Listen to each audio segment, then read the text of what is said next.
होत चाललेला आहे। जावा जावामधील संवाद कमी होत चाललेला आहे। मित्रा मित्रातील संवाद कमी होत चाललेला आहे। भावा भावातील संवाद कमी होत चाललेला आहे। गुरु शिष्यातला संवाद कमी होत चाललेला आहे। म्हणून आजच्या अभंगामध्ये शिवदास माऊलींनी भगवंतासोबत संवाद साधला आणि तो संवाद साधत असताना अटीपूर्ण मागणं मागतात। आजचा दिवस म्हणजे मागायचा असतो, उपांत्य दिवसाच्या दिवशी मागायचं असतं। मग आम्ही काय मागतो आणि संत काय मागतात? आपल्या मागण्यामध्ये आणि संतांच्या मागण्यामध्ये काय फरक आहे? तुम्ही आम्ही जे आहेत ना हे देवाचं मागतो, तुमचं आमचं जे आहे ना हे देवाचं मागतो। देवाचं म्हणजे आम्हाला ज्याच्यानं सुख मिळेल असं वाटतं त्या गोष्टी तुम्ही आम्ही देवाला मागतो। मग संत म्हणतात बघा, आपलं मागणं असं असावं की ते मागण्यामध्ये आपलं हित असावं, पण आपण काहीही मागतो। म्हणून आम्हा मागणे हे हित आणि तुम्हा देणे हे उचित। ते देवाला द्यायला बी उचित वाटावं, आपल्याला मागायला हे आपलं हित असावं। दुसरी गोष्ट, मागणाऱ्याला हलकं समजलं जातं। म्हणून उदाहरण देतो मी, काही मागण्या उचित आहेत आणि काही मागण्या अनुचित आहेत। बायकोनं नवऱ्याला साडी मागणं हे मागणी उचित आहे, बरोबर आहे ना? माय बायकोनं नवऱ्याला साडी मागणं हे मागणी उचित आहे, पण ती साडी मला देऊन द्या म्हणणं हे अनुचित आहे।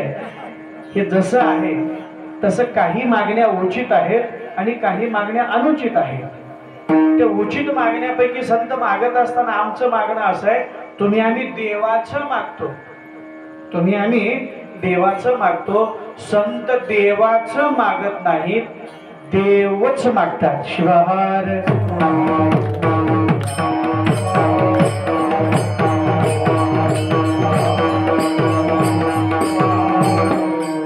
म्हणजे आपलं असं आहे, मंदिरामध्ये जर आलो तर आपण काय म्हणतो? देवाला एकच मागतो, चिंचेचे झाड एक कोट आणि त्याची प्रत्येक पानाची 500ची नोट।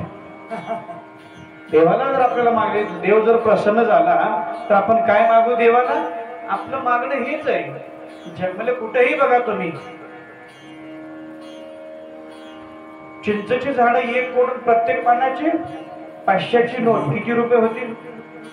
महाराज गणित करता येणार नाही, ते मशनी थकून गेल्या ना।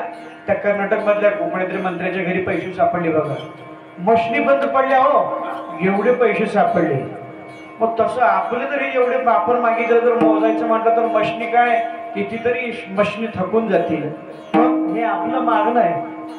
मग संतांचं तसं नाही, तुमचं आमचं असं आहे, तुम्ही आम्ही प्रपंचामध्ये असल्यावर तर संसाराचीच मागणी करतो आणि मंदिरामध्ये सोमेश्वरापाशी किंवा कपिवर्य महारुद्र हनुमंतापाशी आल्याच्या नंतर सुद्धा संसाराचीच मागणी करतो। काय म्हणतो?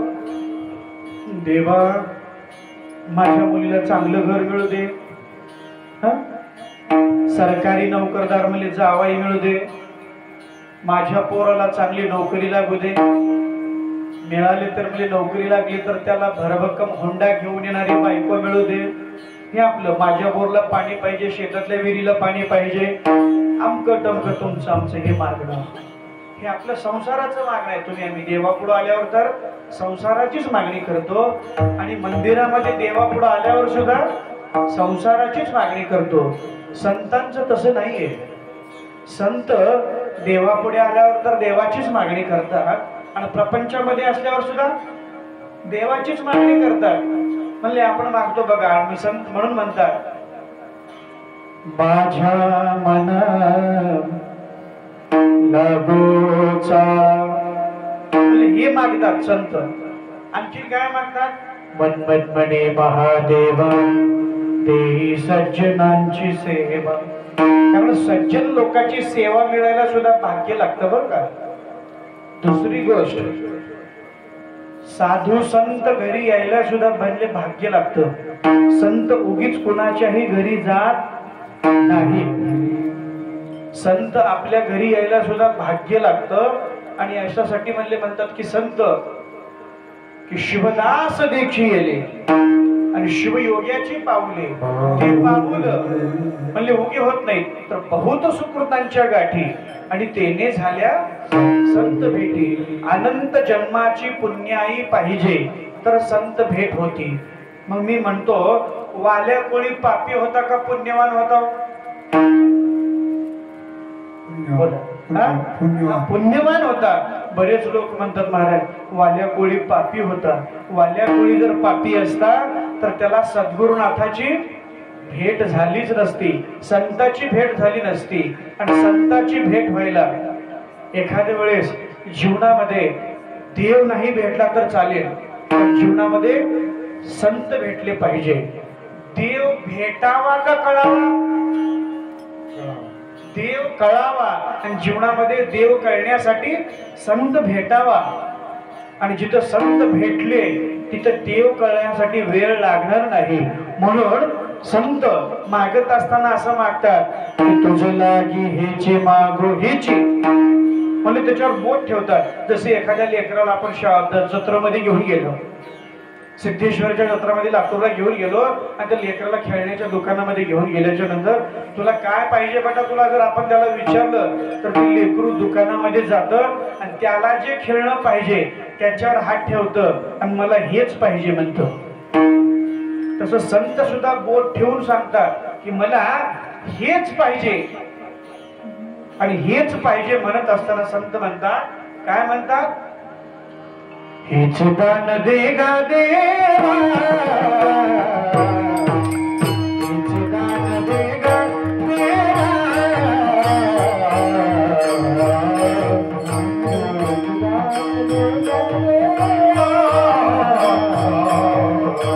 हेच दान दे गा देवा,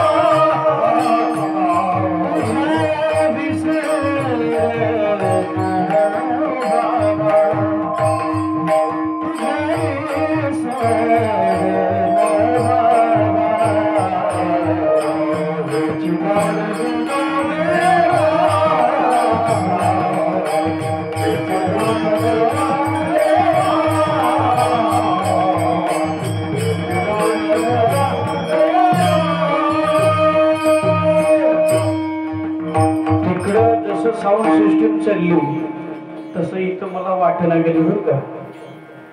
साऊंड इकडून नाही लावायला पाहिजे, साऊंड असं समोरून लावायला पाहिजे होती. ही आहे पण हे खाली पडले तर नंतर त्याला जागा त्याची व्यवस्थित असल्याशिवाय आवाज बरोबर येतच नाही. मग संत म्हणतात ही दान देगा देवा असो तुझा विसर न व्हावा.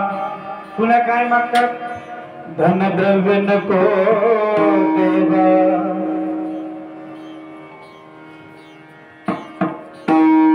संताची पायी ठेवा. म्हणजे देव संत काय मागतात बघा. आपल्या मागण्यामध्ये आणि संतांच्या मागण्यामध्ये काय फरक आहे? मुखी नामस्मरण करवा तुझा विसरण पडो देवा. आणि मग म्हणतात लक्ष्मण म्हणे देवा सदा समाधान ठेवा. आजकाल माणसाकडे भरपूर प्रॉपर्टी झाली, माणसाने घर भरपूर बांधले हो. पहिलं माणसं झोपडीत राहायची पण माणसं समाधानी होते, सुखी होते. आता माणसांचे घर भरपूर मोठमोठे बांधले, अगदी फॅशनेबल घर बांधले, पण त्या फॅशनेबल घरातल्या माणसाचं समाधानच नाही. माणूस म्हणतो महाराज देवाला काही कमी नाही ठेवलो. म्हणजे काही कमी नाही. म्हणजे गाडी 2 व्हीलर आहे, 4 व्हीलर आहे. म्हणजे शेतामध्ये बंगला, आता शेतात गावात तर आहे झाले पण शेतात सुद्धा बंगला झाला, सगळं झालं महाराज, पण समाधानच नाही. समाधान कुठं आहे का? आपल्या सुखणीमध्ये दुःखात असं समाधान मिळायचं. सुख घेण्याचं असं कुठं दुकान आहे का? नाही. एक लक्षात घ्या, पैशानं पुस्तक विकत घेता येईल पण ज्ञान विकत घेता येईल का? पैशानं पक्वाज विकत घेता येईल, बोल विकत आणता येते. पैशानं पेटी विकत घेता येईल पण राग रागिणीची माहिती त्याची जी विस्तार आहे आलापी करायची ती विकत घेताची कला विकत घेता येईल नाही. पण ते काही बाहेर आहे का? आता ज्या ज्या लोकांनी काही समजा ह्यांनी वाजवायला शिकलं, हे वाजवायला शिकलं हे बाहेर होतं का ह्यांच्या आतच होतं? त्यांच्या आतच होतं, त्यांच्यामध्येच आहे. पण त्याला शोधण्याची जी कला आहे तिला साधना म्हणतात. आणि आजकाल माणसांचं असं झालंय, प्रत्येकाला प्रसिद्ध होऊ वाटू लागले. सत्याच्या पॉम्पलेटवर असेल, बॅनरवर असेल, पेपरला असेल, कुठला आमदाराला खासदाराला कुठेही असेल तर प्रत्येकाला प्रसिद्ध व्हावं वाटू लागले. म्हणजे तिकडं ठीक आहे हो, पण इथं सत्यामध्ये सुद्धा, परमार्थामध्ये सुद्धा संत म्हणतात आमचं असं होऊ लागले की प्रसिद्ध होण्याच्या नादामध्ये आमचं सिद्ध होण्याचं राहून चाललेलं आहे. प्रसिद्ध होण्याच्या नादामध्ये सिद्ध होण्याचं राहून चाललेलं आहे. आणि सिद्ध होण्यासाठी काय काय लागतं ते संत आम्हाला म्हणतात. लक्ष्मण म्हणे देवा सदा समाधान ठेवा. समाधान म्हणजे कसं? आता तुमचं आमचं असं आहे, तुम्ही आम्ही मायेच्या अधीन आहेत आणि माया ही संताच्या अधीन आहे. म्हणजे कसं? समजा एखादा गुन्हेगार आहे आणि पोलीस त्याला धरून नेत आहे, आणि आता चांगला गुंड म्हणले असा गुंड आहे की जसं तो म्हणले आपल्या त्या मस्साजोगचं प्रकरण झालं आणि त्यातल्या एका गुंडाला जेलमध्ये घेऊन जात असताना एखादा पोलीस असेल का? किती असतील पोलीस? 7-8-10 पोलीस होते.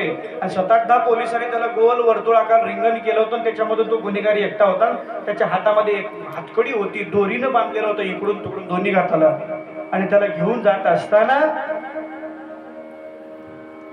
आणि दुसरी गोष्ट, आपल्या समजा लातूर सारख्या ठिकाणी एखादा मंत्री आला आणि मंत्री आल्यानंतर मंत्र्याच्या व्यवस्थेला किती पोलीस असतात? खासदार जरी उरळे म्हणलं आमच्या लातूर जिल्ह्याचा तर त्याच्या अवतीभोवती कितीतरी पोलीस असतात. मग तो मंत्री, त्याच्या अवतीभोवती पोलीस आहे गोल वर्तुळाकारामध्ये, आणि आतमध्ये मंत्री आहे. आणि तिथं तो गुन्हेगार बी पोलिसाच्या आत आहे आणि अवतीभोवती पोलीस आहेत. म्हणजे दोन्ही दृश्य दिसायला सारखे आहेत. म्हणजे मंत्री आणि गुन्हेगार दोघं सारखेच आहेत का? सारखेच आहे. हा, लक्ष द्या, इकडे घ्या. इकडं गुन्हेगार जो आहे हा गुन्हेगार पोलिसांच्या ताब्यात आहे. हा गुन्हेगार जो आहे हा पोलिसांच्या ताब्यात आहे. आणि तिकडं मंत्र्याच्या ताब्यात पोलीस आहे. दोन्ही दृश्य दिसायला सारखे, दोन्ही दृश्य दिसायला सारखे आहेत. पण गुन्हेगार इकडं पोलिसाच्या ताब्यात आहे आणि तिकडं पोलीस मंत्र्याच्या ताब्यात आहे. म्हणून संत सांगत असताना म्हणतात की बाबानो, तुम्ही आम्ही जे आहोत हे मायेच्या अधीन आहोत आणि माया ही संतांच्या अधीन असल्यामुळं संत आम्हाला म्हणतात की सदा समाधान ठेवा. समाधान कोण आहे? समाधान बघा, मनमत माऊलीकडे किती बंगले होते, उमाडना किती बंगले होते, बाबा मनमत माऊलीकडे किती बंगले होते? झोपडी. बर, किती म्हणले रस्ता सुंदर असेल. आज 450-500 वर्षापूर्वीचा इतिहास केला. आज आम्हाला कपिलधारला जायचं म्हटलं तर किती अवघड आहे. आणि राष्ट्रसंत ज्यावेळेस पहिल्यांदा कपिलधारला गेले होते त्यावेळेसची जर अवस्था बघितली ना तर असं बसत गेले त्या सरकत. एवढी अवस्था बिकट होती त्या कपिलधारची, त्या डोंगराची, जो बालाघाट. मग अशा या एवढ्या ह्याच्यामध्ये असून सुद्धा माऊली काय म्हणतात? सुखी केले माझ पार्वती रमण, पार्वती रमण,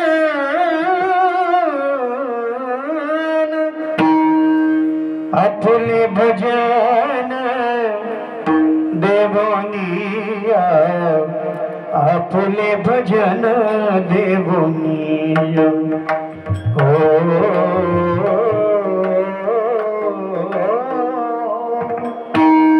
मग पुन्हा म्हणतात किती सुखी केलं देवोनिया माझ, सुखी केले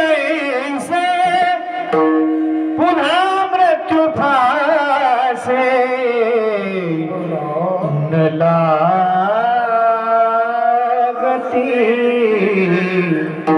असं मला सुखी केलेलं आहे. कसं की जी अन्न आम्ही म्हणतो दयेचे आगर, कृपेचे सागर, मायेची आपर राहताती.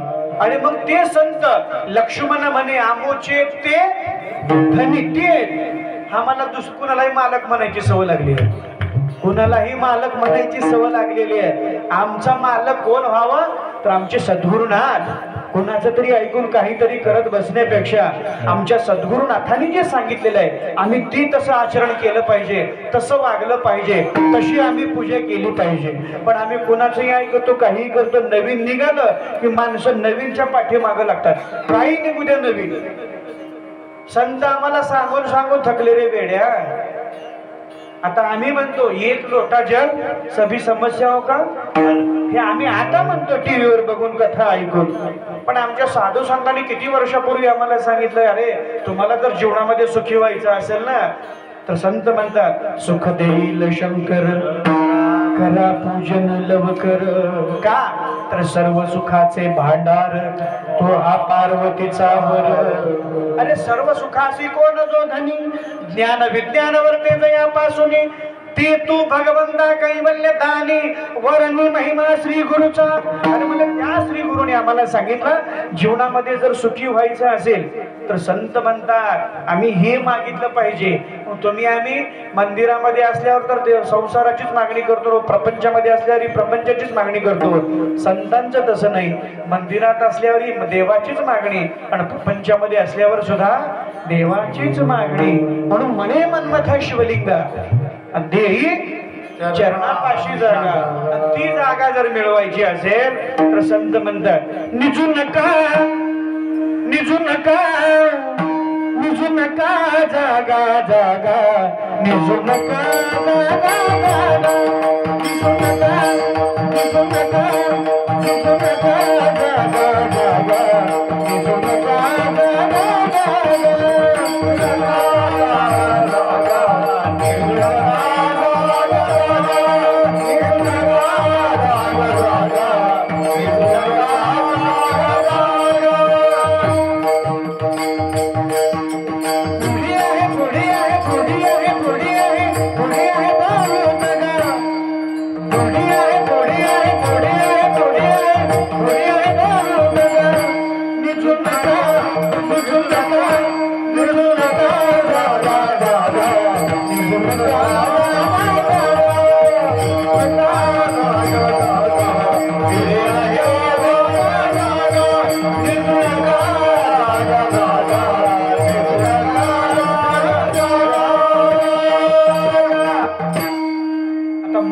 संतांनी निजू नका जागा जागा.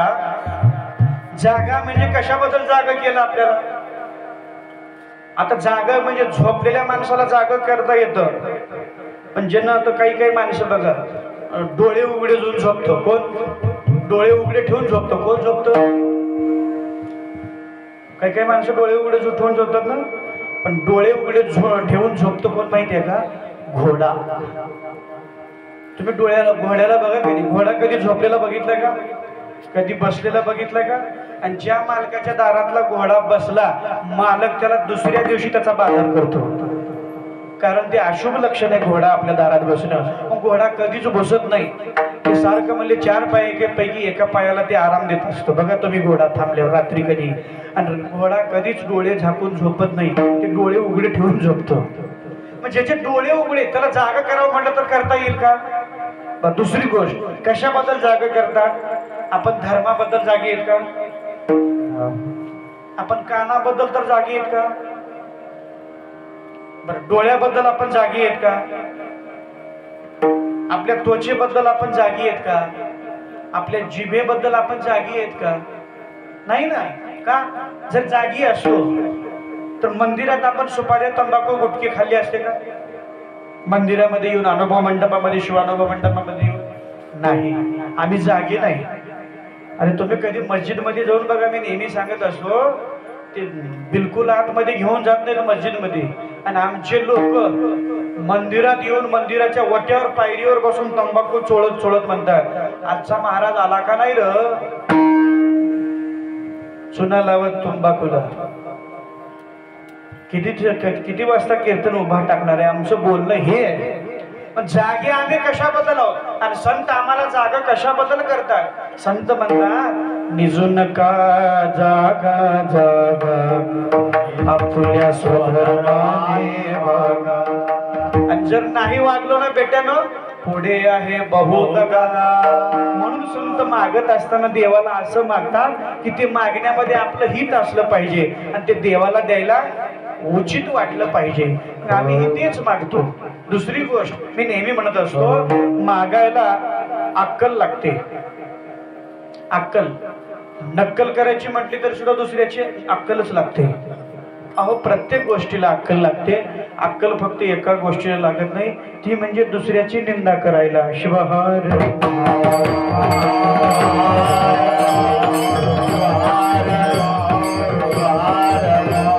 शिवदास माऊली भगवंतासोबत संवाद साधत असताना म्हणतात, देवा तुला जर मला जन्माला घालायचं असेल तर याच्यासाठी माझ्या काही अटी आहेत.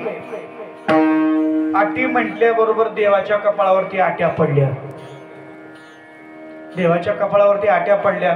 आट्या पडल्याबरोबर देवाने बघितलं, म्हणजे माऊलीने बघितलं आणि देवाला म्हणतात, देवा माझ्या अटीमुळे जर तुमच्या कपाळावरती आट्या पडत असतील तर तुम्ही मला कृपया मला जन्मालाच घालू नका. काय शिवदास माऊली नेहमी तुमच्या अटीच असतात म्हणले, आणि पुन्हा त्यातल्या त्यातून कपाळावरती एखादी आटी दिसली की लागलीच म्हणजे तुम्ही बोलून पण दाखवता. म्हणले याला काय अर्थ आहे? दोघांचा संवाद चालू आहे बरं का, वाद नाही. आणि मग एकतर मग विचारलं, तुम्ही येता तर येता उशीरला येता. कीर्तन म्हणले 9ला चालू व्हायला पाहिजे ना, आपलं झालं कितीला चालू? नाही म्हणले महाराज आज कार्यक्रम भरपूर होते ना, सकाळी पारायणाची सांगता, नंतर गाथा भजनाची सांगता, गाथा झालं की म्हणले टाळारतीचं कीर्तन, टाळारतीचं कीर्तन झालं की नंतर पुन्हा सायंकाळचा शिवपाठ, शिवपाठ झाल्यानंतर पंगत होती. म्हणले पुन्हा मग आता रात्री कीर्तन. आणि एवढे सगळे कार्यक्रम करण्यासाठी माणसं थकलेले. सोमेश्वराच्या मंदिरामध्ये ऐकून ऐकून सगळ्यांचे कान तृप्त झालेत म्हणले, त्याच्यामुळे थोडीकडे संख्या रोडावली आहे. हा बरोबर आहे ना? म्हणले भजनी मंडळ असो, गायक असो, वादक असो, म्हणले काहीही असो, म्हणले ही आमची परिस्थिती आहे. कारण सप्त्याकडे आज गर्दी लोकांची जास्ती नाहीये. गर्दी तुम्ही बघा, रोडच्या कडून कितीतरी धाबे पडायले, कितीतरी म्हणले बार पडले, त्याच्यावर गर्दी किती आहे बघा. आज आमच्या मंदिरात दिवा दिसत नाही मला तेवढा लागेल. एक बल्ब आहे ते बी एवढं 0 बल्ब आहे मंदिरात. मंदिरामध्ये कसा सुंदर असा लख प्रकाश पडला पाहिजे, पण तिथं प्रकाश नाही मंदिरामध्ये. तुम्ही बघा आणि धाब्यावर जाऊन बघा किती बल्ब लावले तरी. आता धाबेवाले बरे का आपण बरे सांगावं? आता आमच्या मंदिराचा उत्सव, देवाचा उत्सव चालू आहे, वार्षिक उत्सव चालू आहे. आपल्या घरामध्ये असाच अंधार चालतो का? नाही. अहो आमचा सप्ताह म्हणजे दिपवाळी आहे आणि ती दिपवाळी साजरी केली पाहिजे. नाही ना महाराज, इकडला सप्ताह तिकडला सप्ताह, किती दिपवाळ्या साजऱ्या करायच्या. आणि अगदी म्हणले महाशिवरात्र ते आता कोणतं चैत्र वद्य तृतीयाला चालू होतो का आपलं?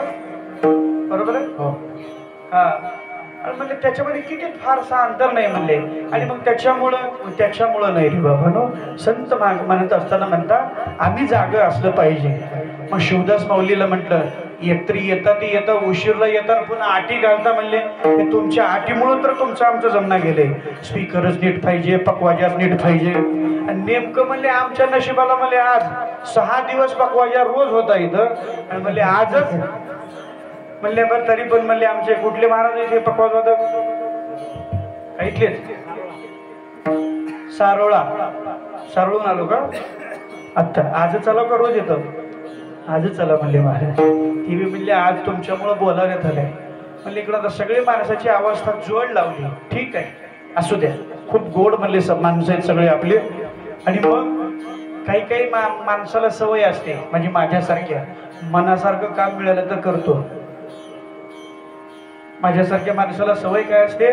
मनासारखं काम मिळालं तर करतो. पण जसं राष्ट्रसंताच्या सानिध्यामध्ये गेलो, राष्ट्रसंतांनी म्हटलं मनासारखं काम मिळालं तर करतो असं म्हणू नको, मिळालेलं काम तू मन लावून कर. शिवहार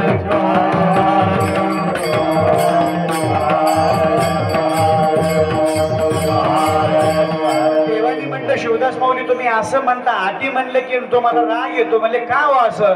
शिवदास माऊली म्हटलं, देवा तुम्हाला जो त्रास आहे ना आईच्या गर्भातला, 9 महिने 9 दिवस पोटामध्ये राहायचं, तेच मलमूत्र नाकामध्ये कानामध्ये त्याचा जो दुर्गंध सुटलेला असतो ना, तो तुम्हाला माहिती नाही म्हणले त्याचा सहवास. आणि म्हणून म्हणतोय मी, देवा मला नका घालू जन्माला, माझ्या अटी जर तुम्हाला मान्य नसतील तर. नको नको देवा गर्भवास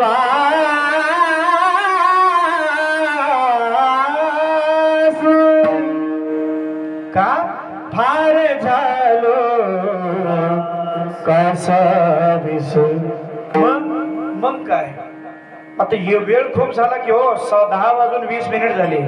11ला तर आपल्याला थांबायचंय, म्हणजे थांबायचंय. ठीक आहे महाराज, तुम्ही तर काही ऐकत नाही माझं, कारण तुमचं जे ऋण माझ्यावर काय, तुम्ही आमचे सावकार आहेत म्हणतात, भगवंत म्हणतात संताला. संत हे देवाचे सावकार आहेत. आणि मग तुम्ही तर काही ऐकत नाही, मीच तुमचं ऐकतो. आणि जर समजा तुम्हाला जे पाहिजे मी जर तुम्हाला दिलं, नाही दिलं तर म्हणता नको नको देवा गर्भवास फार झालो कासा विसर. आणि जर समजा मी जर तुम्ही मागितलेलं मी जर तुम्हाला दिलं तर मग काय म्हणता? मग गर्भवास प्रिय मोठा मोठा, गर्भवास प्रिय मोठा,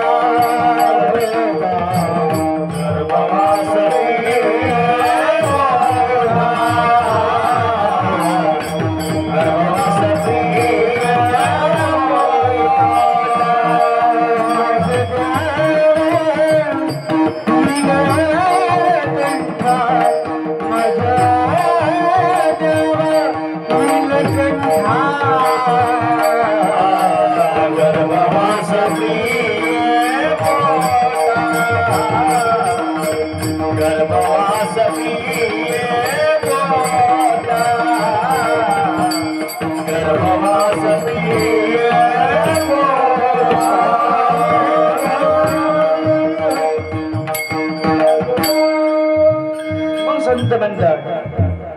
गर्भवास प्रिय मोठा मज द्यावा नीलकंठा. मग बसवलिंग स्वामी म्हणतात, बसवलिंग म्हणे घडू ऐसी आमची सेवा, देई मज देवा जन्मो जन्मी. मग मन्मथ माऊली म्हणतात की मन्मथ म्हणे महादेवा देई सज्जनांची सेवा. किंवा मन्मथ शिवलिंग गुरु आणि लिंग जंगमाची सेवा, देई मज देवा. मी मागितलेलं जर देवा तुम्हाला मान्य असेल तर मग मी 1 नाही 2 नाही 3 नाही असे कितीतरी जन्म घ्यायला तयार आहे हो. बर ठीक आहे. दुसरी गोष्ट, मग मागायचंय ना, आम्ही संत आम्ही मागतो, देव संत मागतात आणि आम्ही मागतो. आपल्या मागण्यामध्ये आणि संतांच्या मागण्यामध्ये. दुसरी गोष्ट, चांगला माणूस म्हणून जन्माला येणं हा योगायोग आहे. चांगला माणूस म्हणून जन्माला येणं हा योगायोग आहे. पण चांगला माणूस म्हणून मरणं ही आयुष्यभराची कमाई आहे. शिवाय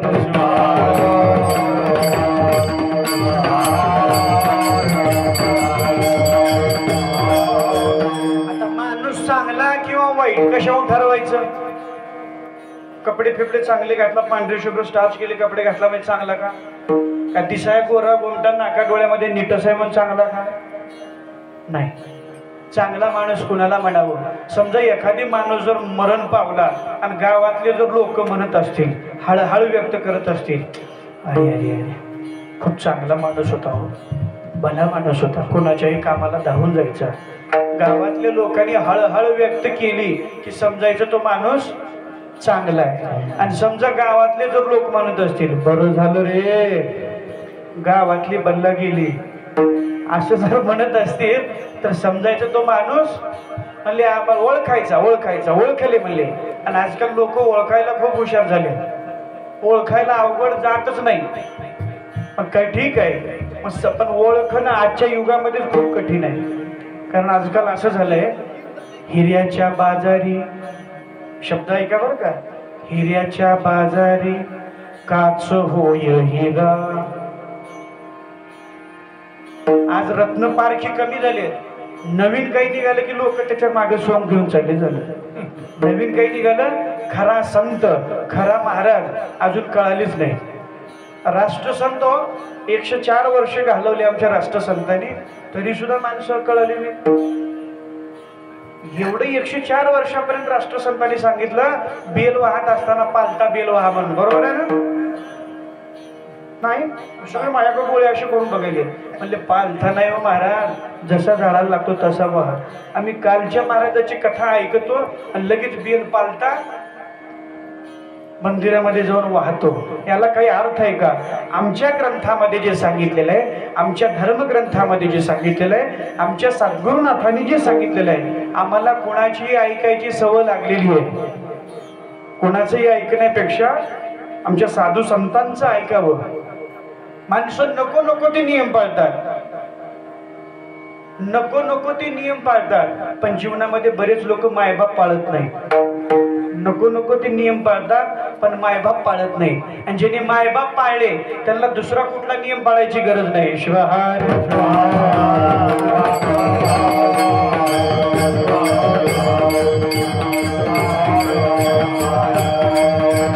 संत म्हणतात, कुणी सोमवार ठेवला, कुणी शिवरात्र ठेवली, कुणी एकादश ठेवली, कुणी 16 सोमवारचं व्रत ठेवलं, कुणी पशुपतीनाथाचं व्रत ठेवलं.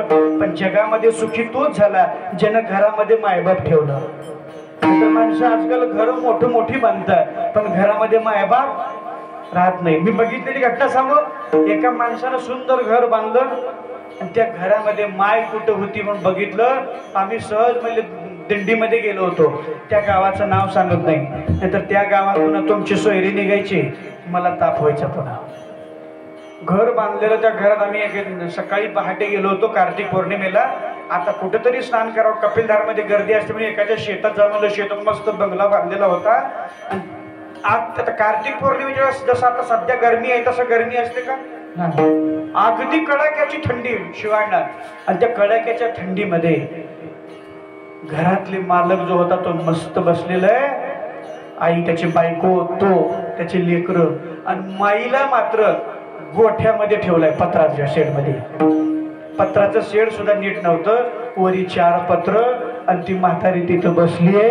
आणि म्हातारी बसली असताना तिला पांघरायला सुद्धा ठेवलं नाही हो बिचाऱ्यानं. फक्त तिच्या अंगावरच्या हे बघितलेलं सांगतोय मी माझ्या डोळ्यानं, बरं का? सांगावांगी नाही, दृष्टांत नाही, कथेतला नाही, पुराणातला नाही, बघितलं.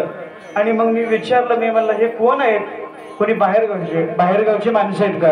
त्यांनी म्हणले नाही महाराज, ते आमची सासूबाई आहे म्हणून सांगितलं ते सुनेनं. मग मी म्हणलं तुम्ही इकडं राहताना सासू तिकडं राहते? नाही, ते भ्रांती पडल्यासारखं झाले, त्यांच्या डोक्यात काही लक्षातच येईना म्हणले. काही करतात, काहीही करतात म्हणले. अरे काही करतात म्हणजे आईनं असंच केलं होतं का? आम्ही लहान असताना बाळानं सू जरी केली, घाण जरी केली तर आई असं म्हणते आम्हाला? नाही. आई लेकुराचे हित आणि जाणे माऊलीचे चित्त. ती कशासाठी प्रेम करते? का आपण तिला पगार देतो म्हणून? पगार दिले आपण. म्हशीच्या दुधाचा वरवाला तर महिन्याला 1000 रुपये द्यावं लागते. आईच्या दुधाचे आपण पैसे देऊ शकतो? रक्ताचं जिने दूध करून आम्हाला पाजलंय आणि एवढे कष्ट आमच्यासाठी लहानाचं मोठं करण्यासाठी केलेलं घेतलेलं आहे, त्या कष्टाची आपण परतफेड करू शकतो? नाही. आईनं त्या काळामध्ये कधी आपली घाण मानली नाही. पण पोराला मात्र सध्या स्टँडर्ड घर बांधलं की आजकाल मायबापाची लाज वाटते. मायबाप कुठं थुकतील, कुठंही काही करतील म्हणून त्यांना घराच्या बऱ्याच घरामध्ये म्हणतोय, बरं का, सर्व घरात नाही, बऱ्याच घरामध्ये मी म्हणतोय. म्हणून संत सांगत असताना म्हणतात की देवा आपल्या मागण्यामध्ये आणि संतांच्या मागण्यामध्ये असं आहे. आणि जर मी मागणं मागितलेलं जर देवा तुम्ही मला देत असाल तर मग मी 1 नाही 2 नाही अशी अनेक जन्म घ्यायला मी तयार आहे. म्हणून संत मागत असताना असं मागतात जसं त्या सावित्रीने यमाला मागितलं. सावित्रीच्या मालकाचा जीव घेऊन जात असताना यमाला सावित्री म्हणते माझा मालक मला परत करा. यमानं सांगितलं सावित्री वेळ खूप झाले, 10:29 झाले, तुला मागायचं असेल तर लवकर माग आणि एका वाक्यात माग. एवढं म्हटल्यावर सावित्रीनं म्हटलं आता काय मागायचं? म्हणजे घरामध्ये 18 विश्व दारिद्र्य आहे, आंधळा सासरा घरात आहे, वंशाचा तर दिवा म्हणजे संततीने पोटी, आणि स्त्री जीवनाची सार्थकता ही पुत्रप्राप्तीमध्ये आहे. कारण शास्त्रामध्ये सांगितलेलं आहे की अपुत्रस्य गतीर नसती. आता मग संतती मागू का घरातल्या आंधळ्या सासऱ्याला डोळे मागू का संपत्ती मागू म्हणले 18 विश्व दारिद्र्य म्हणून. काही माग पण एका वाक्यात माग. शेवटी काय मागायचं. बराच वेळ चालली होती. सावित्रीने म्हटलं देवा असं करा मालकाचा जीव सोडून मागायचा आहे. हो मग एक काम करा तुम्ही. मला वाटलं आता सावित्री मागते हिला एकदा देऊ आणि आपण मोकळं हो. सावित्री म्हटलं हा माग म्हणले सावित्रीने सांगितलं देवा असं करा राजाच्या राजगादीवर नातू बसलेला माझ्या सासऱ्यानं पाहावा. राजाच्या राजगादीवर नातू बसलेला माझ्या सासऱ्यानं पाहावा म्हटल्यावर यमानं तथास्तु म्हटलं आणि पुन्हा यमानं डोकं खाजवायला चालू केलं शिवाटा. आणि मंडपाच्या बाहेर पलीकडून मंदिराच्या पलीकडे जाऊन खामा विचार करू लागलं काय मागितले रे सावित्रीनं. राजाच्या राजगादीवर नातू बसलेला हिच्या सासऱ्यानं पाहावा म्हणजे सासऱ्याला डोळे आणि त्यानं नातू म्हणजे हिला मुलगा. हिला मुलगा कधी होणार. नवरा जिवंत असेल तर सौभाग्य जिवंत असेल तर. पुन्हा यमाची बोबडी वळली बाबवांना. पुन्हा यमानं सांगितलं त त त प प प. देवाला म्हणू लागले सावित्री म्हटलं देवा अगोदरच लोक एक एक सप्ते करणार गावात म्हणले. आमच्या सुकणीमध्ये 2-2 आहेत म्हणले. आणि पुन्हा जर तुम्ही आता शब्द फिरवला तर सप्त्यातली पंगत कोणी घ्यायचं नाही. सप्त्याला पट्टी कोणी द्यायचं नाही. मग बघा म्हणले तुमचं नाव कोणी घ्यायचं नाही भजन कोणी करायचं नाही. शब्द जर बदलला तर यमाला द्यावं लागलं. कारण का परमरस्यामध्ये माऊली सांगतात बघा परिजे माझे पोट भक्त या पुढे यम राबत म्हणले ही भक्ताची ख्याती आहे. आणि मग सावित्रीला द्यावं लागलं. मग काय आता नातू कधी होणार सौभाग्य जिवंत असेल तर. आणि राजाच्या राजगादीवर म्हणजे संपत्ती. किती गोष्टी मागितल्या तरी एका वाक्यात 4 गोष्टी. संपत्ती संतती सौभाग्य आणि आंधळ्या सासऱ्याला दृष्टी म्हणजे डोळे. या 4ही गोष्टी जसं एका वाक्यात मागितल्या तसं शिवदास माऊली सुद्धा देवाला मागत असताना म्हणतात इतोके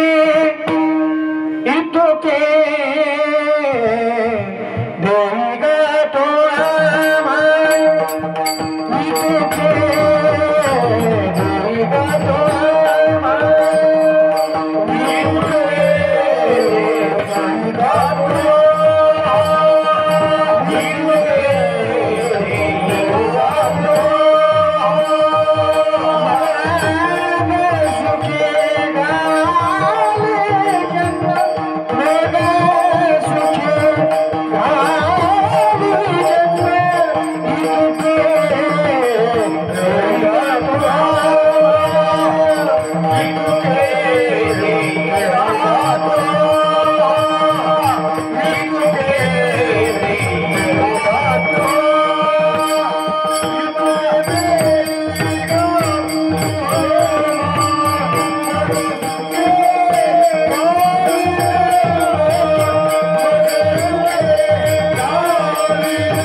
सुखी म्हणजे आपला संसार जन्म कसा झाला तुम्ही आम्ही जन्माला आलो बघा कसं. कबीरा जब हम पैदा हुए जग हसे हम रोए. मग काय करावं ऐसी करनी कर चलो कि तुम हंसो और जग रोए. कोणीतरी आपल्यासाठी रडावं असं काहीतरी करा. आता आपल्या घरातले जो लोक रडणं गेले बाहेरले लोक कसं रडतील रडतच नाहीत का. म्हणून बऱ्याच घरात बघा पैसे देऊन लोक आणतात रडायला. पैसे देऊन आणतात हो. माणूस जर मेलं ना पैसे देऊन आणतात आणि ते पैसे दिलेले लोक एवढं रडतात आपल्याला ऐकत नाही रडायला शिवाय कारण पैसे दिले राहतात ना ते आपल्यापेक्षा मोठमोठ्यानं रडतात. मग घरातले जर लोक रडणं गेले तर गल्लीतले रडतील का माय? गल्लीतले जर रडणं गेले तर गावातले रडतील का तालुक्यातले रडतील? जिल्ह्यातली तर फार मोठी गोष्ट आहे. पण बघा ज्या वेळेस मन्मथ माऊली यांनी निश्चय केला की आता समाधीस्थ व्हायचं, कारण योग्याच्या जीवनाची सांगता ही समाधीनं होत असते. समाधी कशाला म्हणतात?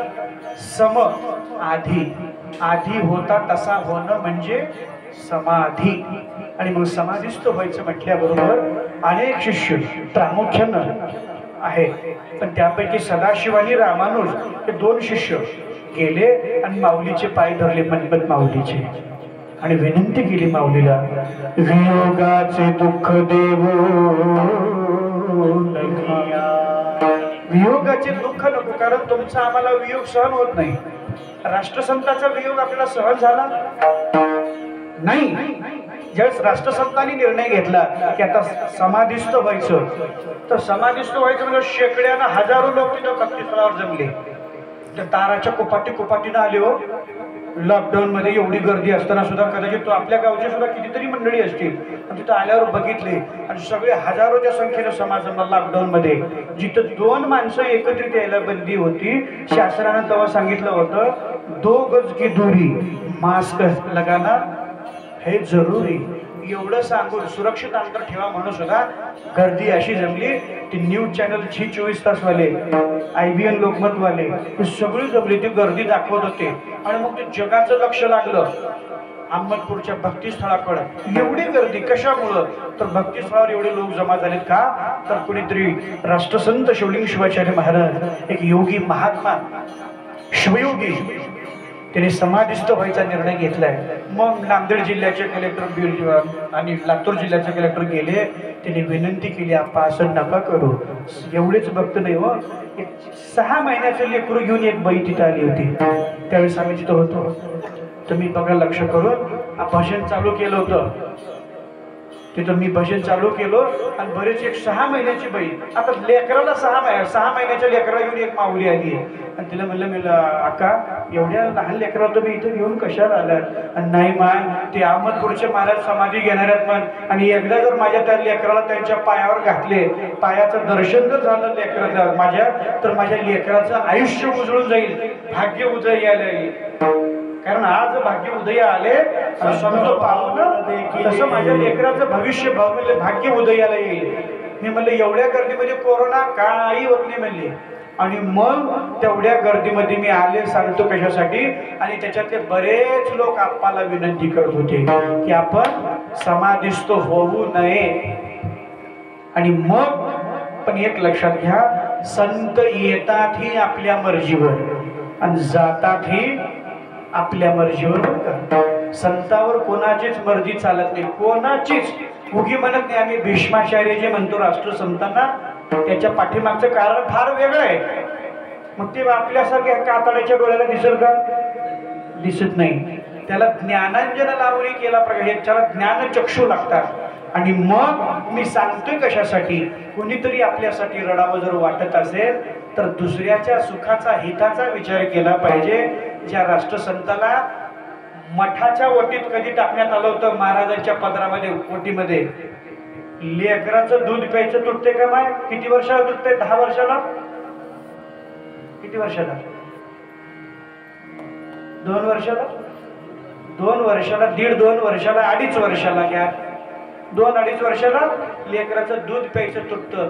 त्यावेळेस राष्ट्रसंताला महाराजांच्या वटीत देण्यात आलं होतं. आणि तेव्हापासूनचा ध्यास चरित्र काढून पहा तुम्ही. राष्ट्रसंताला एकच ध्यास होता की कैसा या जीवाचा होईल उद्धार.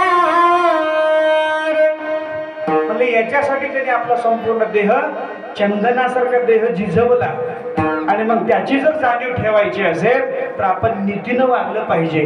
धर्मानं वागलं पाहिजे, त्यांनी सांगितलेला विचार आचारामध्ये आणला पाहिजे. आणि तो विचार घेत असताना संत आम्हाला म्हणतात, माणसानं दिवसा असं काम करावं, रात्री सुखानं झोप लागावं. बाबांना माणसानं दिवसा असं काम करावं, रात्री सुखानं झोप लागावं. काही माणसाला गोळ्या खाऊन झोप येणार. अण्णा गोळ्या खाऊन एका गोळीवर जमला, डॉक्टरनं म्हणलं 2-2 गोळ्या खावा तरी झोप येईना. मग माणसानं दिवसा असं काम करावं, रात्री सुखानं झोप लागावं. माणसानं आयुष्याच्या पूर्वार्धात अशी कमाई करावी, म्हातारपणी बसून खाता यावं. आयुष्याच्या पूर्वार्धामध्ये अशी कमाई करावी, म्हातारपणी बसून खाता यावं. आणि माणसानं या जन्मात असं काम करावं, पुढचा जन्मच घेण्याची गरज पडू नये. आणि तुम्हाला जर कळत नसेल तर त्या झोपी चाललेल्या माईला विचारा, म्हणजे सांगल तुम्हाला. माणसानं या जन्मात असं काम करावं, पुढचा जन्म घेण्याची गरज पडू नये. आणि पुढचा जन्म घेण्याची गरज जर पडू नये असं वाटत असेल ना, तर संत म्हणतात, तुझा विसर नसावा नसावा, तुझा विसर नसावा,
तुझा विसर नसावा.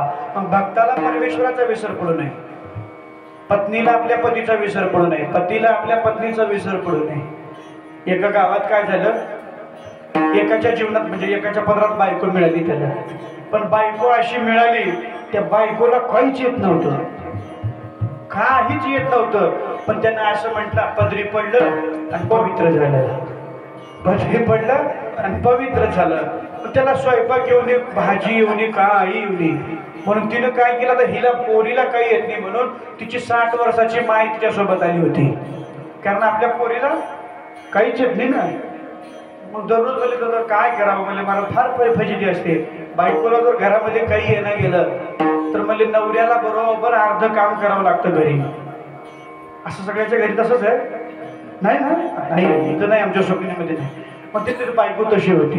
मग ते आई आली, मग एके दिवशी मग त्याने दररोज ओळखायचा. म्हणजे काय, जेवायला बसला आणि जेवायला बसल्यावर त्यानं बायकोला म्हटलं, अगं म्हणले आज स्वयंपाक मामीनं केलेला दिसतोय. ते बायकोनं म्हटलं, तुम्ही कसं ओळखलात, तुम्ही कसं ओळखलात? त्याला म्हणले, काय मोठी गोष्ट आहे, स्वयंपाक करत असताना भाजीमध्ये पांढरा केस निघाला की समजायचं मामीने स्वयंपाक केलाय.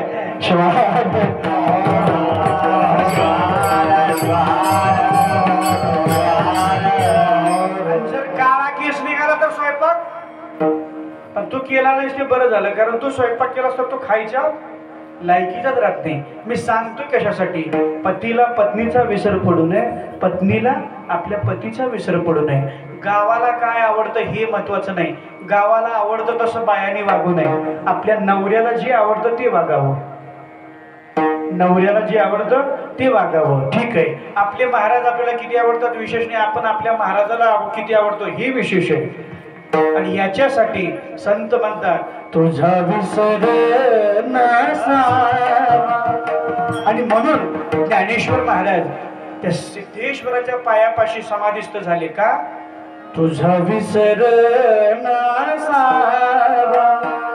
आणि मग ज्ञानेश्वर माऊलीने तिथे समाधिस्थ झाले का, तर डोळे भरी तुझे हे रूप मी पाहिने, तैसाची सर्व काळ आणि मग ज्ञानेश्वर माऊली तिथं समाधिस्थ झाल्याच्या नंतर ज्ञानेश्वर माऊलींनी का म्हटलं तुझा विसर नसावा, तर जेवणाला देश सीमा रक्षणाचा विसर पडू नये, गायकाला स्वराचा विसर पडू नये, वादकाला लयीचा विसर पडू नये,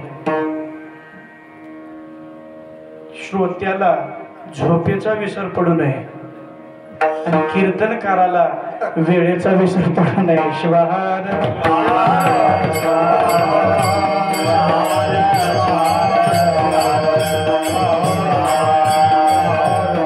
कारण त्याच्या स्मरणामध्ये काय ताकद आहे? स्मरणामध्ये ताकद अशी आहे,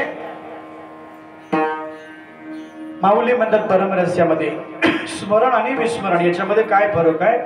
जीवाला दुःख होण्याचं कारण जर काय असेल ना तर त्याचा विसर. जीवाला त्या माझी या मूळ स्वरूपा विसरोनी या जन्म खेपा अज्ञान जीव त्रिविध कापा पावते जाणव देवी. म्हणून जीवाला दुःख होऊ नये, जर वाटत असेल तर त्याचा विसर पडू नये. आणि जर विसर पडला तर काय होतं, आपल्या गावासारखं गाव, त्या गावात एक मंदिर होतं. जसं सोमेश्वराच्या मंदिर आपण बांधलं, एवढं सुंदर बांधलं, आणि मंदिर बांधल्यावर कळस बसवला का आपण, कळसाचा कार्यक्रम केला. मग कळसाचा जो कार्यक्रम होता तो गाववाल्याच्या पैशातून झाला का बाईलिकीच्या?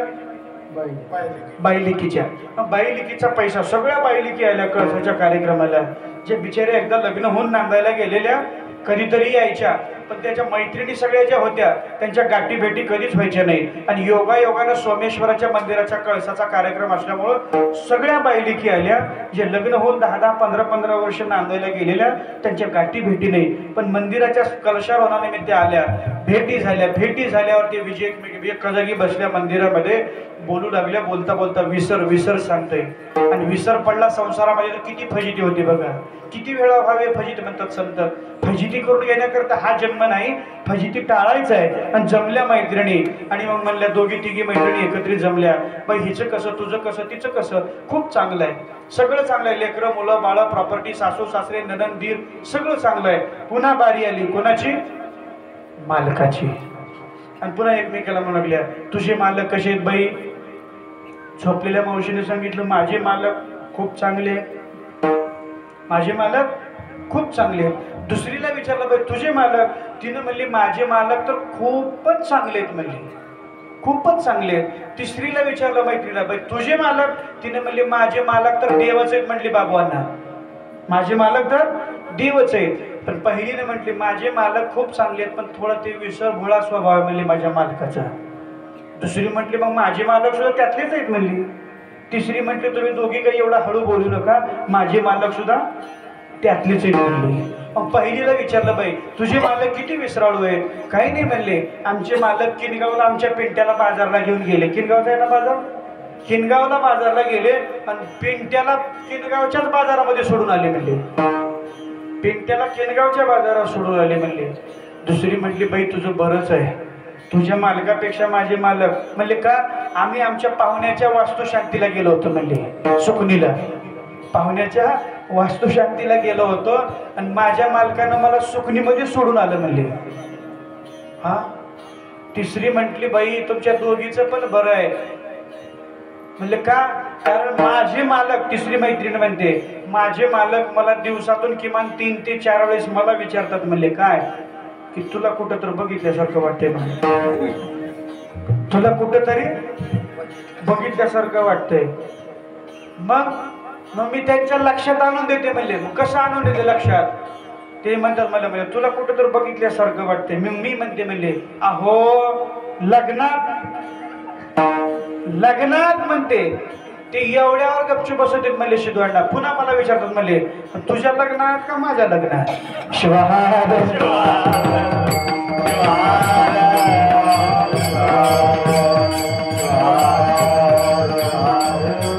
इथं हसलो म्हणजे का हसलो तर संसारामध्ये थोडा विसर पडला तर एवढी फजिती आहे. ह्या जन्मात जर आम्हाला त्या भगवंताचा विसर पडला तर माऊली म्हणतात त्या माझी मूळ स्वरूप विसरून या जन्म खेप अज्ञान जीव प्रवृत्त तापा पावते जाणव तुम्ही. म्हणून विसर पडाला म्हणून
ताप केलतो तुम्ही.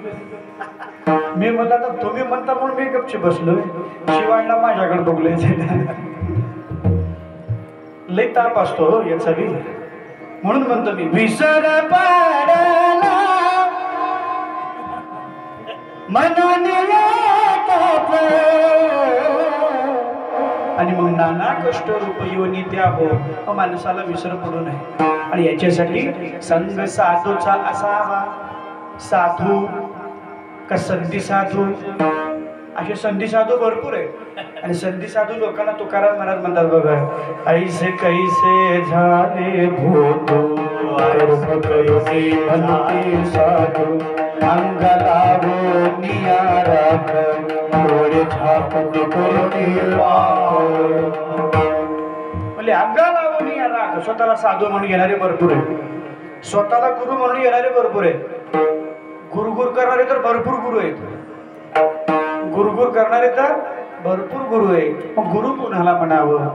ज्यानं अंगावर भगवे घातलं साधू कुणाला म्हणा? एक लक्षात घ्या, ज्याला दाढी आहे म्हणजे साधू का? ज्यानं अंगावर भगवे कपडे घातला म्हणजे साधू का? नाही. साधू अंगावर भगवे कपडे घालून असले साधू लय जेलमध्ये. असले साधू नाही महाराज. साधू भगवे कपडे घालू शकतात, पण भगवे कपडे घालणारा साधूच असेल असं नाही. साधूला दाढी असू शकते, साधूला दाढी असू शकते, पण ज्याला दाढी आहे तो साधूच आहे असं नाही. साधू कीर्तन करू शकतात, साधू कीर्तन करू शकतात, पण कीर्तन करणारा साधूच आहे असं नाही. मग साधू कुणाला म्हणावं? जो देवाच्या जवळ राहतो तो साधू. अरे तो देवाच्या जवळ राहतो तो साधू नाही, तो पुजारी असतो. आणि देव ज्यांच्या जवळ असतो तो साधू असतो. शिवाहर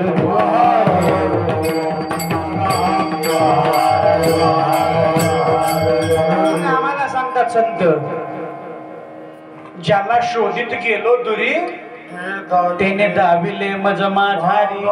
देव बघायला गेलो आपण. देव कुणी काशीला जातं, कुणी 4 धाम यात्रा करतं. आणि सगळे गेले की म्हणतात आम्ही 4 धाम यात्रा करून आलो, देव बघून आलो. अरे वेड्यानं, तुम्ही देव बघण्यासाठी जन्माला नाही आलेले आहात, तुम्हाला देव व्हायचंय. आणि जर देव व्हायचं असेल तर काय करावं लागेल? तर माऊली परमरहस्यामध्ये म्हणतात, देव होऊन देवा भजिजे आपुलिया भक्ती सुखा आपुन वाढविजे. आपल्या भक्तीचं सुख जर घ्यायचं असेल तर बाहेर नाही, ते कपडे घातले म्हणजे काय केलं. आजकाल परमार्थामध्ये डेकोरेशन खूप वाढले. मी म्हणत असतो दर्शन आणि प्रदर्शन, दर्शन आणि प्रदर्शन. दर्शन वाकल्याशिवाय होत नाही आणि प्रदर्शन ताट बसल्याशिवाय. दर्शन परमार्थात महत्वाचं आहे आणि प्रदर्शन संसारामध्ये. पण प्रदर्शन ताट बसल्याशिवाय होत नाही, दर्शन वाकल्याशिवाय होत नाही. काही परमार्थामध्ये डेकोरेशन वाढले. काही मी म्हणत असतो ना, काही काही माणसं भुईला टेप जोगून कपडे घालतात आणि त्याला जर चाल म्हणून उभं टाकलं काहीच येईना आणि कुठंच माहिना. अशांची संख्या खूप वाढल्याशिवाय ना आता. हा मग काहीच येईना आणि कुठंच माहिना. बघा काही काही मावल्या घरात भाजी करतात बघा, डबेच्या डबे मसाला आणि चव नाही कशाला. डबेच्या डबे मसाला चव नाही कशाला, ही अशी अवस्था असताना त्याला काही अर्थ आहे का? नाही. अर्थ प्राप्त होण्यासाठी जीवनामध्ये साधूची संगत लागते. संगतीचा परिणाम काय असतो? विश्वामित्र आणि वसिष्ठ हे दोघही तपस्वी लोक. एवढे तपस्वी होते. वसिष्ठ कोणाचे गुरु होते? कोणाचे गुरु होते? रामाचे. प्रभू रामचंद्राचे गुरु होते. आणि विश्वामित्र म्हणजे काय? 60,000 वर्षाची तपश्चर्या. 60,000. मग दोघंही एवढे तपस्वी ऋषी मुनी असे असताना दोघांचं जमत नव्हतं. पण आता जमलेलं, थोडं थोडं जमून घेतलं त्यांनी. आता जमून घेतल्यावर मग त्यांनी काय केलं? वसिष्ठ भेटायला गेले विश्वामित्राला. आता आपलं बी आहे बघा, लग्नाला गेले की आपण आयर नेतो का नाही? नेता का? एक साडी करायची दुसरी साडी आणायची. दुकानात जाऊन म्हणतो आयराची साडी द्या, आयराची. ती कुणाच कामाची राहत नाही शिवायला. तसं म्हणजे एक द्यायचं आणि एक घेऊन यायचं. असं आम्हाला भेट द्यावं की त्याच्या काहीतरी उपयोगाला यावं. माणूस बघा बिमार पडला की माणसं त्याला शेप घेऊन जातात, नारळ पाणी घेऊन जातात, बिस्किट पुडेच्या पुढे तिच्या घरामध्ये टेबल भरून जातो बिस्किट पुड्यानं. ज्यावेळेस ते काहीच खात नाही त्यावेळेस माणसं त्याला खा म्हणतात, आणि ती ज्यावेळेस खायच्या तयारीत राहतं त्याला कुणीच बोलवित नाही, घरला चहाला बोलवित नाही. ही अशी आमची अवस्था आहे. आणि मग शिवहार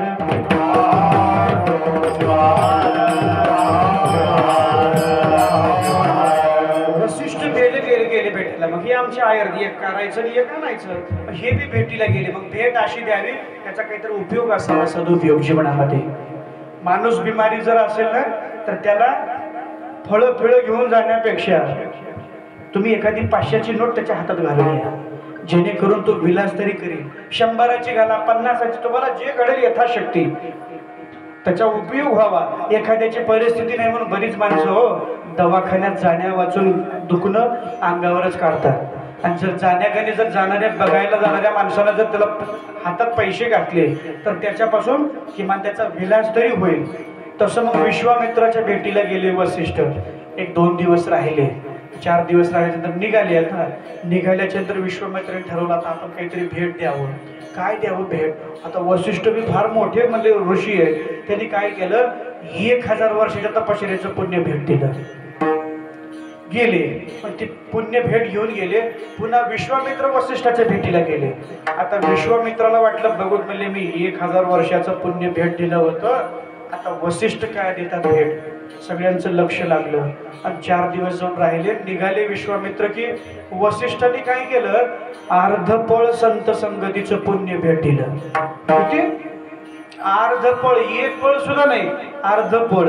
विश्वामित्राच्या कपाळावरती आट्या पडल्या. त्या झोपी चाललेल्या माईला विचारा, सांगते बघा किती आट्या पडल्या होत्या.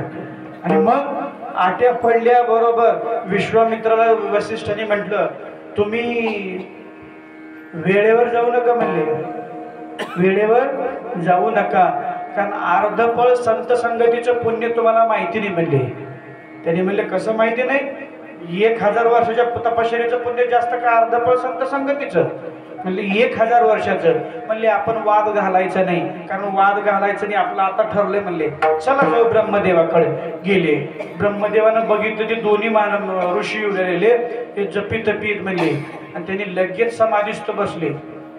पुन्हा तरी पण त्यांनी जागा केली. सांगा म्हणले कोणाचं पुण्य जास्त आहे? ब्रह्मदेवानं म्हणले ते तपश्चर्याचं खातं माझ्याकडे नाही म्हणले, माझ्याकडे फक्त जन्माला घालण्याचं आहे. तुम्ही भगवान विष्णूकडे जावा, तिथं जाऊन विचारलं तेव्हा भगवान विष्णूने सांगितलं ते पण माझं खातं नाही, तुम्ही भगवान शंकराकडे जा. भगवान शंकरानं सांगितलं त्या दोघांच्या नादी कशाला लागत बसावं. त्यांनी म्हटले मला बी काही कळलं गेले म्हणजे ते हाल विष पिल्यापासून. तुम्ही एक काम करा म्हणजे त्या पृथ्वीला जाऊन विचारा. पृथ्वी मातेकडे आले आणि पृथ्वीला विचारलं कोणाचं पुण्य जास्त. तिनं म्हटली मी ज्याच्या डोक्यावर आहे त्याला जाऊन विचारा म्हणली. शेषाकडे गेले आणि त्याला विचारलं की बाबा कोणाचं पुण्य जास्त आहे, 1000 वर्षाच्या तपश्चर्याचं पुण्य जास्त का अर्धपळ संत संगतीचं? शेषानं सांगितलं की माझ्या डोक्यावर जी भार आहे ती अगोदर हलका करा, मग मी तुमच्या प्रश्नाचं उत्तर देतो म्हटलं. मग विश्वामित्राने काय केलं, कमी झाले थोडं. लगेच काय केलं, हातामध्ये पाणी घेतलं आणि पृथ्वी मातेला म्हटलं की पृथ्वी माते मी 1000 वर्षाच्या तपश्चर्याचं पुण्य देतो, तू थोडी शेषाच्या डोक्यावर आदर हो, जरा मला माझं उत्तर पाहिजे म्हटले. एवढं हात पाणी घेतलं, संकल्प सोडला आणि पृथ्वी शेषाच्या डोक्यावरून हल्ली सुद्धा नाही. आणि पुन्हा वशिष्ठांची बारी आली. त्यांनी हातात पाणी घेतलं आणि सांगितलं की मी अर्धपळ संत संगतीचं पुण्य देतो, थोडी शेषाच्या डोक्यावरून आदर हो म्हटल्याबरोबर पृथ्वी 2 फूट जसं चेंडू टुपकून म्हणजे आबदार होतो ना तसं ती आबदार झाली. शेषानं दोघांकडेही बघितलं आणि त्यांना म्हटलं उत्तर मिळालं का अजून सांगायची वाट बघताय? म्हणले मिळालं उत्तर. म्हणले हे अर्धपळ संत संगतीचं आहे, पण संगत ज्यांच्या साधूची जर मिळाली तर याची संगती आम्हासी पडली आणि भ्रांतीही निमाली. म्हणून संग साधूचा असावा. पण देवा मला तुझं स्मरण करता येत नाही, साधूची संगत करता येत नाही. याला कारण विषय, शब्द, स्पर्श, रूप, रस, गंध. आपल्या गावासारखं गाव, त्या गावात एका राजानं असा दरबार भरवला आणि दरबार भरून सांगितलं, सकाळी 6 पासून ते संध्याकाळी 6 पर्यंत जो कोणी मला येऊन स्पर्श करेल मी त्याला माझं राज्य देणार आहे. पण राजानं त्याच्याबरोबर त्या राजवाड्यामध्ये काय केलं होतं, दुकानं लावले होते. आणि दुकान लावल्यामुळे झालं काय माहितीये का, म्हणले शब्द, स्पर्श, रस, रूप आणि गंध हे 5 विषय. म्हणले मस्त हॉटेल लावले हो, त्या हॉटेलवर पाणीपुरी, भेळ, जिलेबी, बालुशाही हे सगळं फुकट होतं त्या दिवशी खायला. शिवांना त्या गावचं सांगू का नाव तुम्हाला, नाहीतर सगळे जातील उठून तिकडं, उद्या प्रसादाचं कीर्तन राहून जाईल आपल्याला. म्हणजे सगळं फुकट खायला. मग खायला तर फुकट फुकट, पण माय असं इरकल नवीन नवीन साडी, पैठणी, नवीन नवीन साड्या निघालेल्या, सगळ्या फुकट दुकान. हे खायचं हॉटेल झालं, पण कपड्याचं दुकान तिथेही फुकट. मग काही काही लोकांना म्हणजे अंगठी घालायचं, काही माय मावल्याला सोन्याचं दुकान म्हणजे सोनं असं म्हणले घ्या वाटतं खूप. आजचा सोन्याचा भाव किती आहे माहितीये का, 1,02,000 रुपये भाव आहे. किती आजचा भाव, कालचा सांगत नाही तुम्हाला. मी सकाळी दुकानामध्ये गेलो सामान घेण्यासाठी, तर तिथं टीव्हीवर बातमी ऐकली, 1,02,000 रुपये सोनं तोडलं. पण त्या दिवशी राजाला ते सोनं फुकट लावलं. राजाला फुकट लावले म्हणजे किती सोनं घेऊन आले महाराज तिथं. कोणी कपडे घेऊन आले, कोणी खाऊ आले, कोणी. आणि थोडं पुढं गेलं की मग तिथं सुरापान म्हणजे मद्यपान सुद्धा होतं. आणि नुसतं मद्यपान नव्हतं, तिथं पुढील ललना ठेवल्या होत्या. कशासाठी, नृत्य करण्यासाठी ललना. मग कोणी बघण्यात मग्न आहे, कोणी खाण्यात मग्न आहे, कोणी कपड्यात मग्न आहे, कोणी सोन्यात मग्न आहे, तर कोणी ते ललना नाचण्यामध्ये बघण्यामध्ये मग्न आहे, कोणी दारू पिण्यात मग्न आहे. कारण हे लोकांच्या लक्षातच राहिलं, फक्त राजाला जाऊन शिवलं तर राजा राज्य देणार आहे. हे इकडं खाण्यापिण्यामध्ये सगळे बसले. आणि त्या राजाला 6 वाजल्याबरोबर राजाकडे कुणीच गेलं नाही. राजानं पुन्हा सगळ्याला दुसऱ्या दिवशी बोलावून कोडे मारून बिल वसूल केलं. 1,02,000 रुपये तोळ्यानंच वसूल केलं. आणि पुन्हा पुन्हा कोडे पाठीवर. मग म्हणले उगच गेलो म्हणले, राजाला जाऊन शिवलो असतो आपण राजाच झालो असतो. तसं भगवंतानं आपल्याला राजा करण्यासाठी हा जन्म दिलाय. माणसाचा जन्म म्हणजे हा अखेरचा करता येतं. पण माणसं म्हणले गुंतले कशामध्ये, शब्द, स्पर्श, रूप, रस, गंध हे 5 विषय.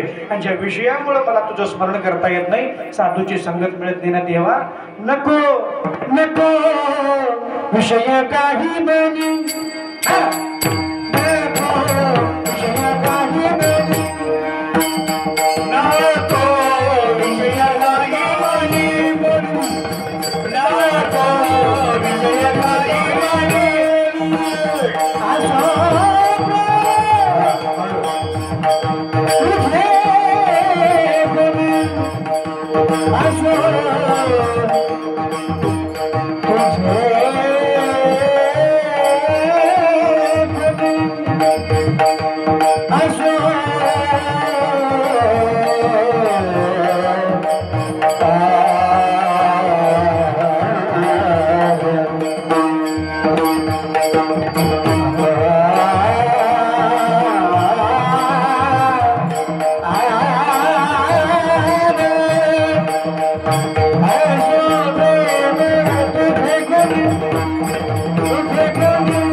म्हणतात संत, ज्या विषयामुळं, कारण विषय विषयाचा बरी पाडू, गोड परमार्थ लागे कडू, परमार्थ कडू लागतो का विषयामुळं. आणि मग संत म्हणतात, जे विषयामुळं मला भगवंत तुझं स्मरण करता येत नाही, साधूची संगत मिळत नाही ना, नको विषय काही मनी, असो प्रेम तुझे गुणी, एवढंच मला पाहिजे, इतके देगा तो. मग संत म्हणतात शिवदास माऊली देवाला, इतके देगा तो आम्हा, मग सुखे घाली जन्म, तुझा विसर नसावा, इतके देगा तो आम्हा, संग साधूचा असावा, इतके देगा तो आम्हा, नको विषय काही मनी, इतके देगा तो मामा, असो प्रेम तुझे गुणी. शब्दामध्ये हरिण गेला, स्पर्शामध्ये हत्ती, रसामध्ये मास, गंधामध्ये भ्रमर आणि रूपामध्ये पतंग. बघा भोंगा, लाकूड इकडचं कुरतडून, कसलंही लाकूड असू द्या, तो कुरतडून तिकडं बाहेर जातो, कसलंही लाकूड कुरतडून पोखरून. पण तो जर भोंगा कमळाच्या फुलाच्या पाकळ्यामध्ये जर अडकला, ते मकरंद खाण्यामध्ये एवढं गुंग होतं. आणि सायंकाळ झाली, कधी सायंकाळ झाली त्याला कळत नाही, आणि सायंकाळ झाले की कमळाच्या फुलाच्या पाकळ्या या बंद होतात. मग बंद झालं की ते त्याच्यामध्ये अडकून बसतं आणि त्याच्यामध्ये ते आपलं जीवन संपून घेतं. जो भोंगा लाकूड कुरतडून तिकडे बाहेर जाण्याची क्षमता ठेवतो, पण त्याला त्या कमळाच्या कोमल पाकळ्या कुरतडून बाहेर येता येत नाहीत. कशामुळं? भवऱ्यामुळं. म्हणतो आपण म्हणून बघतो बघा, एक गीत आहे, भवरे निखिलाया फूल फूल को रे गया राजकुमार. ते तोडून घेऊन गेलं एखाद्या राजकुमारानं की मग त्याच्यामध्ये त्याचं मरण असतं. माकड पकडणारा, माकड बघा उड्या मारण्यामध्ये किती पटाईत असतं, पण माकडाकडून जे खेळ करून येणारे असतात माकडवाले, ते काय करतात, ज्या झाडावर माकडं असतात त्या झाडाखाली एक बारीक तोंडाची घागर ठेवतात, भांड, आणि त्याच्यामध्ये फुटाणे ठेवतात. का तर माकडाला फुटाणे खूप आवडतात, माकडाला फुटाणे खूप आवडतात. तुम्ही याचा अर्थ असा समजू नका की ज्यांना फुटाणे आवडतात ते सगळेच माकडं असतात. मग माकडाला फुटाणे आवडतं, मग ते भाकरीमध्ये फुटाणे ठेवतं, त्याचं तोंड बारीक असतं, की माकड हात घालताना घालतं आणि जेवढी मुठीत बसून तेवढे फुटाणे घेतं. ते मूठ बांधल्यामुळे ते हात काही बाहेर निघतच नाही, ते हातातले फुटाणे सोडत नाही आणि हात बाहेर निघत नाही. तेवढ्यामध्ये माकडवाला येतो, त्याला धरतो. जो माकड म्हणजे एवढं म्हणजे चालाक असतं, ते कोणाच्या हाताला लागत नाही, पण त्याच्या हाताला लागल्यावर ते माकडवाला धरतो, त्याच्या गळ्यात पट्टा साखळी बांधून पुन्हा त्या माकडाकडून वाटेल तसं काम करून घेतो. बाजारमध्ये जाऊन त्याच्याकडून खेळ करून पैसे म्हणले वसूल करतो. म्हणजे हे माकड जर झालं. हत्तीचं सुद्धा तसंच आहे. जो हत्ती स्पर्शामध्ये, हत्ती पकडणारे लोक काय करतात, ज्या जंगलात हत्ती आहेत त्या जंगलामध्ये एक मोठा खड्डा खोदतात, त्या खड्ड्यावर कडबा असतो ना आपला, तसा पाला पाचोळा झाकतात, खोल करतात खड्डा, आणि त्याच्यावर पाला पाचोळा झाकून त्याच्यावर एक डुप्लिकेट हत्ती म्हणजे मादी तयार करतात, मादा, आणि ती तयार करून हत्ती काय करतात, त्या मादाच्या प्रेमामध्ये, विषयामध्ये आसक्त होऊन तिच्याकडे यायला जातं. पण ते काय वरी असतं, खड्डा असतो, खड्ड्यावर बसलेली असते ना ती पुतळा त्या मादेचा, आणि मग हत्ती यायला गेला की कडब्यावर पाऊल ठेवल्यावर ते बदकन त्या खड्ड्यामध्ये पडतो, आणि मग ते हत्ती पकडणारे लोक त्याला पकडतात आणि त्याच्याकडून वाटेल तसा खेळ करून घेतात. हे सांगतं कशासाठी? अरे असले प्राणी असणारे एका एका विषयामुळं त्यांचं आयुष्य संपलं, आणि हे पाचही विषय माणसाच्या ठिकाणी आहे. म्हणून संत म्हणतात, ज्या विषयामुळं मला तुझं भजन करता येत नाही, ज्या विषयामुळं मला तुझं पूजन करता येत नाही, साधू संतांची सेवा मला घडत नाही ना देवा, नको विषय काही म्हणे, असो प्रेम तुझे गुणी. मग ठीक आहे शिवदास माऊली, दिलं की म्हणजे आता तुमचं तुम्हाला जे पाहिजे ते दिलं म्हटल्यावर आता इच्छा काही राहिल्या का? काहीच नाही देवा. मग एकच आता दुसरं काय? एवढं दिल्यावर तुम्हाला काय म्हणतात? काहीच नाही.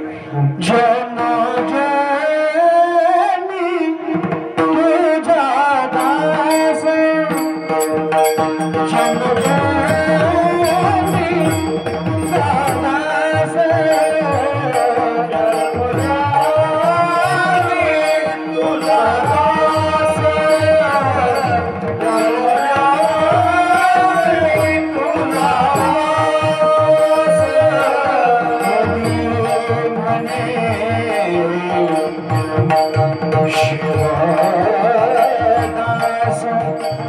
थोडी गडबड होऊ लागली थोडं सावकाश कवी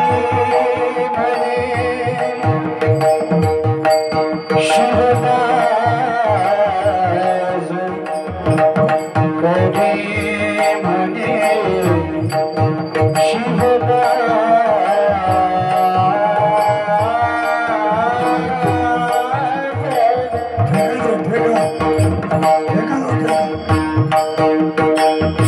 कवी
म्हणे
कोणाचा तरी दास होण्यापेक्षा, कुणीतरी राजकारणातल्या माणसाचा दास होण्यापेक्षा आपण साधू संतांचा, सद्गुरुनाथांचा दास व्हावा. लक्ष्मण म्हणे आमुचे ते धनी म्हणावं. आपण त्यांचा दास व्हावं, आपण भगवंताचा दास व्हावं. आणि जो भगवंताचा, सद्गुरुनाथाचा, आपल्या आई वडिलाचा दास होतो ना, जगानं त्याचा सन्मान केला, साधू संतांनी त्याचा सन्मान केला, देशानं त्याचा सन्मान केला आणि देवाने सुद्धा सन्मान केला. तसा आपला सन्मान व्हावा वाटत असेल तर साधू संतांनी सांगितलेल्या विचाराप्रमाणे आपण आचरण करावं. तशा प्रकारची सद्बुद्धी अनंत कोटी ब्रह्मांड शिवप्रभू तुम्हाला सर्वांना देवो. अशा प्रकारे आजच्या अभंगामध्ये ज्या पद्धतीने शिवदास माऊलीनं भगवंताला मागणं मागितलेलं आहे, जशा पद्धतीने तो संवाद साधलेला आहे, तसा संवाद साधून अतिपूर्ण मागणं मागून आपण आपलं जीवन कृतार्थ करून घ्यावं. तशा प्रकारची सद्बुद्धी अनंत कोटी प्रमाणाने शिवप्रभू तुम्हाला सर्वांना देव. अशी सदिच्छा व्यक्त करीत असताना आपल्या गावचं ग्रामदैवत कपिवर्य महारुद्र हनुमान तथा सोमेश्वर भगवान मनमध्वस्वादी संत या ठिकाणी उपस्थित सर्व गुणीजन मंडळी, तसेच गायक, वादक, कीर्तनकार, प्रवचनकार, महिला मंडळ, पुरुष मंडळ, आपण सर्वांचा अभिष्टचिंतन करीत असताना झालेली सेवा त्रिकाल वंदनीय, प्रातस्मरणीय परमपूज्य गुरु माऊली वसुंधरानंद राष्ट्रसंत डॉक्टर सद्गुरू शिवलिंग शिवाचार्य महाराज अहमदपूरकर यांच्या चरणी समर्पित करून सेवेला पूर्णविरा. राज